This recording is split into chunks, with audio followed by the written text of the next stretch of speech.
Good morning, Mom. Hey, Megan. Here we are again. Hey, people out there. 27. No, Oh, okay. we're doing something different today. We are. We're doing something different and we're excited about it. Yeah, we're doing something different today. We're gonna do, one of those questions that everybody has, but you don't feel like you can ask anybody because there's no one to answer it.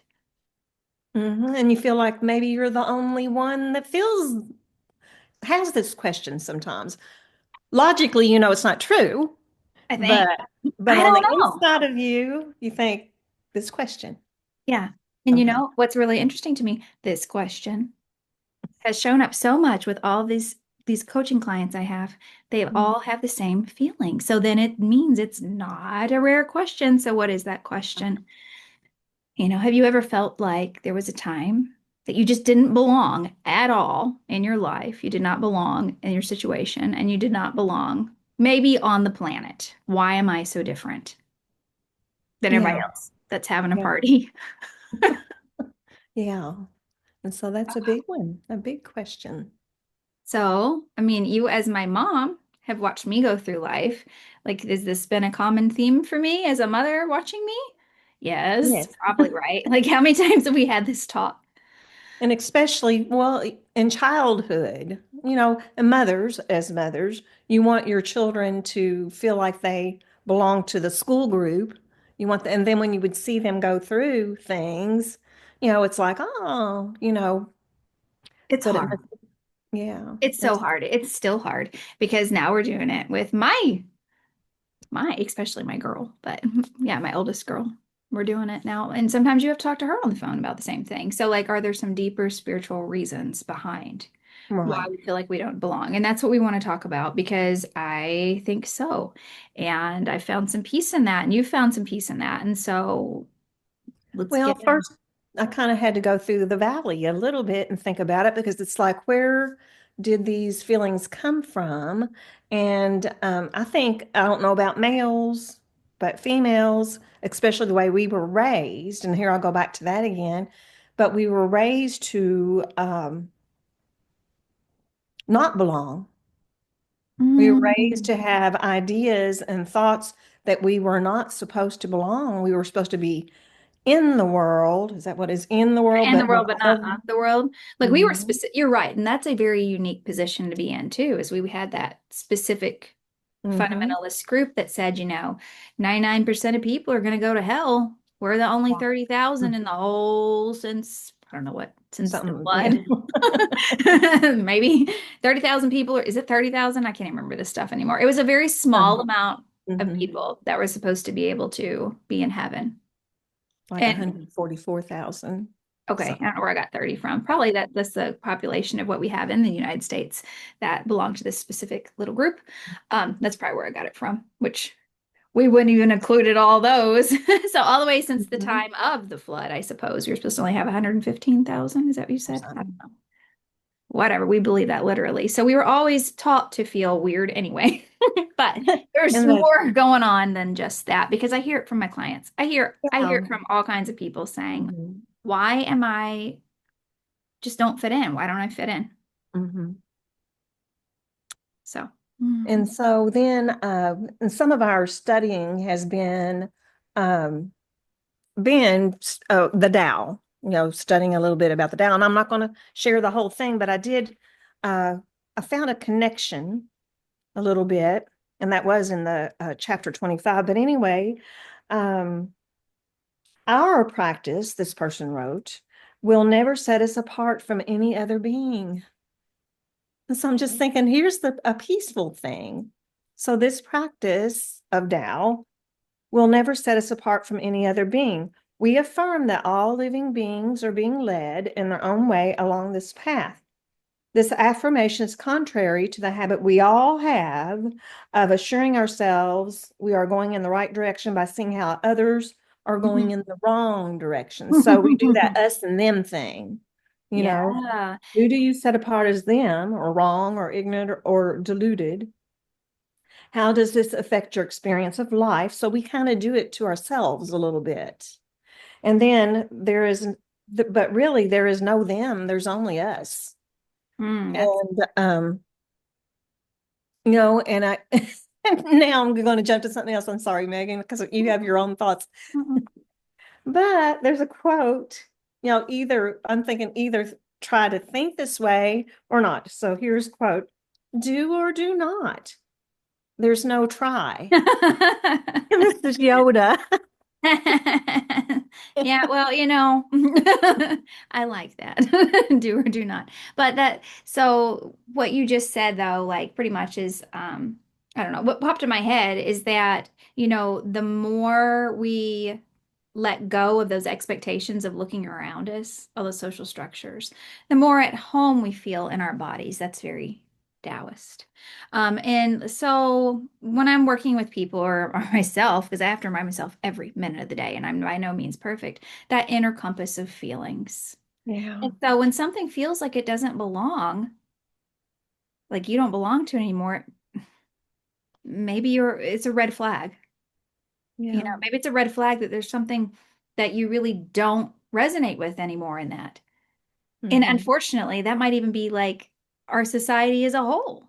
I'm hoping when we think of really big atrocities that happened, like the Holocaust, we go to that all the time because it's the only thing I can wrap my brain around that's that terrible in recent Mm-hmm. history. Um, I'm hoping that, a lot of people started getting that feeling of, oh, wait a minute. And they did, obviously.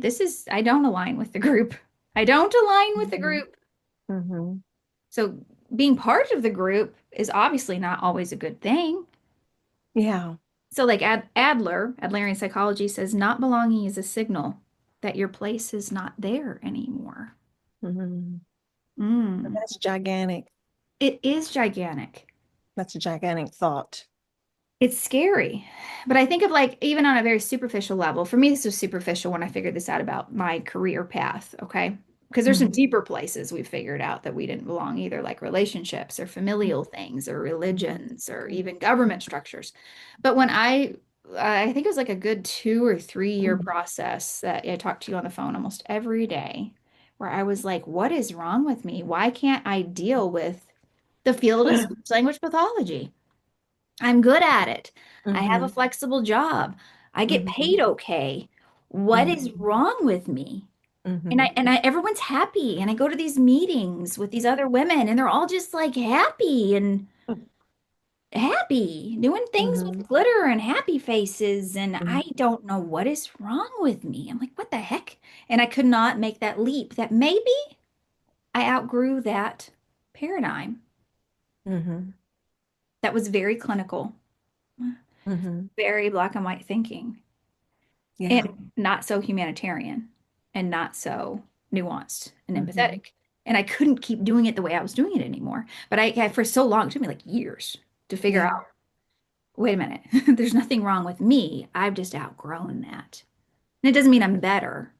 Mm-hmm. We're all on our own little, I think, is it Adler talks about us all being on like a plane, and some of us are like a plane, like a flat plane, and some of us are just in front of the other people. It doesn't mean that we're like on a ladder, like some are up here and I'm down here. Mm-hmm. It just means we're on a flat level. Or I think of Mm-hmm. like oh, the idea of reincarnation or Dolores Cannon or whatever. She says some people come to this planet who are supposed to be like helpers, right? To help raise the frequency of everybody, but they've never been here before. And they're like, what? Mm-hmm. What is this horrible place? And so some of them can't even like adjust at all to the Mm-hmm. lived experience here and hate it their whole Cause life. havoc. Or not, or they just cannot even stand. Like there's a Yeah. higher incident of that group of people committing suicide because they Mm-hmm. just are like, this is such a low frequency place. And I don't mean like Mm-hmm. woo-woo frequency. I mean, Mm-hmm. we're embroiled in competition. We're embroiled in strife all the time for some reason. Like that's our where we are culturally at this moment. Which brings into the dharmas. When I Yeah. found peace with the dharmas, do you want to Yeah. explain what a dharma is? Do you remember what the word is? I Gosh, could. it's been a while since I have opened that book. Dharma is like what you're come to this, born into on this earth. The It's kind of like a pathway. Your but purpose. it's your purpose. And I think when saying that, I was just thinking that the why do I feel like I don't belong, or any of the questions that people struggle with, primarily what we are seeking, I think, are is peace and then our purpose. And so then dharmas are our purposes, and there are different ones. Like I keep thinking the laborers, which we really need, and that means all levels of people, and our educators, our merchants, our I can't think right now what else. Warriors, Oh, the warriors. Yeah. which all have their place in balance, but when they become imbalanced, we That's get when strife. Yeah, all that's of them. when the vibrations are lower. That's when the vibrations are lower. And it's on a microcosm level and a macrocosm level. And so societies go through the same cycle of these archetypes too, according to the Dharmic belief. And so Mhm. once you, like for me, I found big comfort once you realize that, wait a minute, maybe I do align with this archetype more, this Yeah. Dharmic purpose, then I Mhm. stopped trying to fit into the other Dharmas. Yeah, and And I that's was like, comforting. oh, wait, I'm never going to be a laborer in that way. Like I'm a hard worker. I don't mean that, but I mean the archetype, Hmm. Hmm. like ever. And I just let go of that. And it's Yeah. okay. We am just speaking for people that maybe haven't ever studied that. Um, and we all have all of them in us, all the dharmas in us, but there's the one that is the emphasis for us and as individuals. And there is peace when you figure out, oh, just like you said there a minute ago, there is peace when you realize, oh, that's why I might not quite, why, like me, I am not a merchant. I cannot sell things. That's true. I, You don't I have a would desire to either. I would give things away rather than try to make Yeah. money off of something. But anyway, Uh-huh. uh, but I'm grateful. But and it takes us all. Okay. Or a warrior. That's where I get hung up mainly is on the warrior one. Like that's not my thing. I will like everyone's like what would you do if a person came in with a gun? I'm like, lay there and pray. I don't know. That's But not my then, that's not me, but other people are. and I think of, and I've mentioned before, your aunt, my sister, one of them, and I kind of, when I read about the warrior descriptors, Mm-hmm. she's one, but would she, um, I mean, she's not gonna, she would have never No, joined the no, no, army no. But it's just or a whatever, different. but she knows how to go in and champion things. Like she knows how to compete with things. She knows how to put her foot down about some things and be orderly in her thinking. And anyway, so it's made me Person appreciate not her more. orderly. And I used to compare myself with her so much, and it did not do me good to do that for myself. You were not the same archetype. And to know that, oh, okay, so I'm not that archetype. I'm not that dharma, but I do have my place. And actually my place, my dharma, and then the warrior dharma kind of yeehaw a little bit. Like we help, like the warriors help us out, and I'm going to speak educator, and the educators help warriors out, and so all works together. It all works together. Hmm. But I guess what I was like, what do you do if you're in a situation like familial or religiously or structure where you feel like there's nobody else except you? What do you do? That is like the hardest part, right? It's scary to step inside. I guess the first step is to realize to stop doubting yourself. It's that internal alignment with yourself and going, I am okay the way I am. Exactly.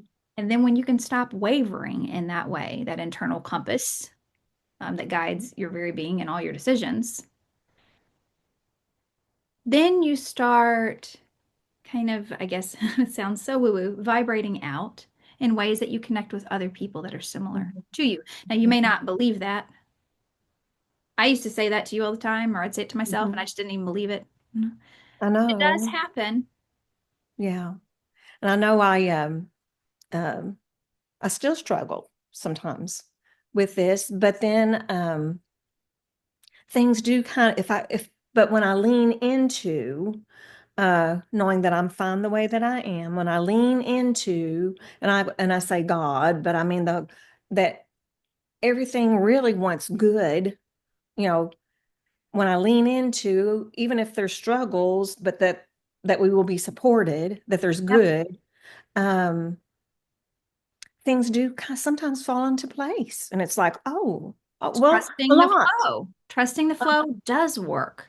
Trusting that the And flow is carrying you along, like it is mhm, everyone, instead of holding on to your fear and mhm. getting whacked by the waves. That's right. This has been, I already talked about it this morning with somebody else.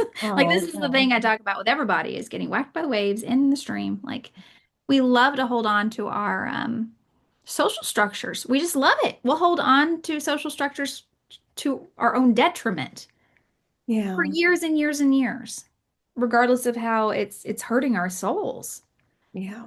Goodness. But anyway, and it is scary to let go. But like for an example, um, we always talk about the Renaissance Fair as like such this magical place. And like, I don't know if I would have ever even, I've always been attracted to the idea of going to a Renaissance Fair since I was born because they have costumes. But everyone is not that way, okay? But Mhm, whatever.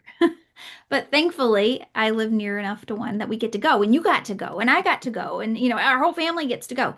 Everyone does not like the Renaissance Fair. mhm. These are people that come from all across the entire nation to come pretend to be during the Renaissance time period, kind of, for like a good 6 weeks, or I don't know what it is, kind of. And the vibe there is unreal. Yeah. I don't know what the similarity is. I don't know what it is, but I don't Mhm, care. And in the past, I would have been like, why am I so weird? I like costumes. It's so weird, like these are really weird people. I'm a weird person. I mean, honestly, compared to like where I was trying to fit in, where I tell other people and they're like, why do you go to that place? mhm, I don't care anymore. It's nourishing my soul. mhm. That Nourishing your and so soul. is everybody else. And we're all vibing and happy and And that's, eating I'm turkey just legs. emphasizing what you're saying, but it's absolutely true. There's nobody getting mad. They're not even Nobody. on their phones. And these are all people that play a lot of video games, probably the younger ones.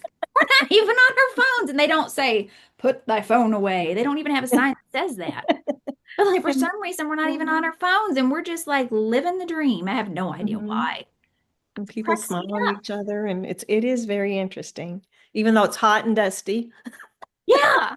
And then other places where like my social construct thinks that I would fit in really well because I'm like, okay, I really like spiritual stuff. I'm gonna really fit in here. I'm like so excited. I went with my friend Nancy to that holistic wellness, I don't know what it was, convention here. And Mhm, mhm, it did not vibe well. And I was so mhm. confused. I was like, isn't this my home? There's a Yeah. lot of rocks. Oh, I said rocks, but there's a lot of crystals. But there's their own dogmatic approach to that, and that's not really my Yeah. people either. Mhm, It's mhm. better to have three people in the world that you vibe with than none. Yeah. Yeah. And then what you find too is the more aligned you get with yourself, the less you desire those other connections anyway, because you're having such a fun me party by yourself, doing whatever it is, enjoying sand or whatever it is that you are really sensory involved with that you love or something, your arts, your crafts, your reading, your spiritual Mhm. thoughts, your But driving that across the country. You don't seek that as much. I'm speaking of each individual, but we probably do send out, well, we've talked about that before, vibrations, literal vibrations. And sometimes I'm thinking about some of my friendships that I've had over decades of time. Like some are kind of, I think they're not wanting to be with me as Well, much. that's what we just said. We said that's the big thing. What if you were in a situation, right? Where you can't see a way out of it and you're alone. Like I think like when we were in the church, we were in the church. I couldn't figure out how to get out of the church. Or when you're in a marriage that is really misaligned energetically, Mhm. or even with friendships or jobs or whatever. Um, that is, I mean, of course, you learn about boundaries and things like that. And we learned that way initially that you got to like put boundaries down. But you don't even have to do that. What happens is the energetic mismatch, especially if one person grows and the other one doesn't. gets so uncomfortable that eventually it's either that person rises to Mm-hmm. hang with you, because if you're honoring your own needs, they have to either do that or they get repelled, just like little magnets. And they get Mm-hmm. so repelled that they start doing worse things. And you get so repelled by their worst behaviors. Like it's the continuous dance of Mm-hmm. energies with every relationship over and over. And it can be with children. Mm-hmm. Either they rise to meet it or they don't. Mm-hmm. And they vibrate on their own frequencies and find other people that are on their own frequencies. Like if someone's very negative and they enjoy negativity, you Mm-hmm. change. What do you have in common? Nothing. They're going to end up hating you. Mm-hmm. And it's okay. And they eventually will separate. And instead of us trying to fight that social structure and going, no, no, no, I have to hold on to Mm-hmm. this, we need to just let that kind of go and new Mm-hmm. people come in place. Mm-hmm. It's so scary to think of, if you've never done it. But I can say on the other side of it, it's really not that bad. The flow, the chi, the whatever, the Tao, God will take care of it for you. It Mm-hmm. comes in and out. And I think like you know, even in like there was a Tai Chi master online I was listening to. They kind of divided into the yin and the yang, of course, but they have like earth people and sky people. It's not like Dolores Cannon, like they came from the sky or came from earth necessarily. We're talking about just like basic makeup of people. There's some people who are earth people who are very physically grounded and they're happy in the physical and they like the physical. Like it's not bad. They're just here. They're of the earth. They like it. And so you have earth people like that. And then you have, sorry, sky people. Sky people are about the realm of ideas. Mm-hmm. And they're very up here in ideas all the time. I like to use in my lingo sensory aware versus social construct as being their primary focus. I think some people are born with more sensory awareness, some people less, and they're basically Mm-hmm. honed in on human interactions. So they say earth and sky. Mm-hmm. And so they don't really match. They balance, but they don't Mm-hmm. really match. And so it's okay. It's just the way you are. I don't know if it's like that every lifetime or we switch around. I don't know. It doesn't matter. Nope, it doesn't. So I was thinking of then how to find some comfort and one of how to find peace in a like a tumultuous existence. And we were talking about that before we started this video. But anyway, um, and one of the shows that I was watching last night on TV, it was a cooking contest, and the lady said, "Oh, I've got to go find my Zen place." After this. So I've heard that word Zen since, And place. forever. But anyway, I had to look it up and see what the word Zen really meant. But it means mindfulness in the moment, and Mhm. then using our, senses while we're about nature and our experience around us, using our senses and trying to find some peace and She she recognized in herself that she needed to go to her Zen place, and that is its own journey, right? Like I talk about that with people who are neurodivergent, being regulated versus unregulated. Everyone Mhm. needs that. So that lady was saying, I need to find my Zen. She recognized that those sensory needs were not being met. She was going to end up in some kind of a burnout crisis situation. She need to go fulfill it. I tell my kids, which they think is so weird, but they get it now. You need to go be a cat. Because it meaning be a cat. Like that's her personality. It means I'm too overstimulated. I love you guys so much. I've talked to too many people this week. I need to be a cat for 10 minutes somewhere. Mhm. And I used Yeah. to really beat Good. myself up about that Mm-hmm. because I was like, what is wrong with me? Why am I needing to be a cat after we just had a fun New Year's Eve party? What is wrong with me, right? Mm-hmm. Different sensory awareness, different regulation needs, different Zen. And understanding that each one of us for ourselves are fine the way we are. Yes. And if we push through it and don't honor our needs, that makes you unhappy and sick. Mhm. And you will get smacked by the waves instead of going with the flow. Hmm. Yeah. I like that. And then also what we're doing now. Like, so if you get grounded enough in yourself, where you've kind of faced that fear of being alone to the level where I don't care anymore almost. Because Yeah. you're having such a me party with Source or something. And thankfully I have you. But you know what I mean? Even if I didn't Mhm. have you, we vibe in the same way now. It hasn't always been that Mhm. way. Mhm. Um, then you share it with others because there are others out there. And so this is why we're putting this in a video because there's other people out there that just need some breadcrumbs. And when you're feeling really alone and you're like, nobody else on earth gets me, like I remember that place. Mhm. Sometimes those breadcrumbs and connections come from people who Mhm. wrote books who are long gone. And you're like, oh, that's my friend Lao Tzu. There you go. That's my friend Wayne Dyer. I mean, they're Right. gone. That's my Right. friend Jesus. Oh, yeah.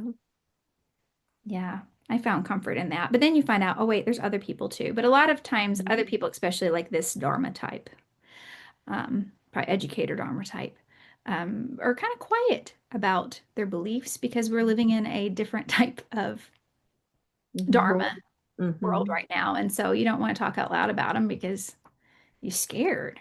Mhm. Gonna be stepped on. You stepped on, you've had a lot of negative experiences. So a lot of times, you might not know that there's other people out there that have the same thoughts because we've had so many negative experiences of saying things and being corrected. So anyway, to get to this point takes a little bit of a journey.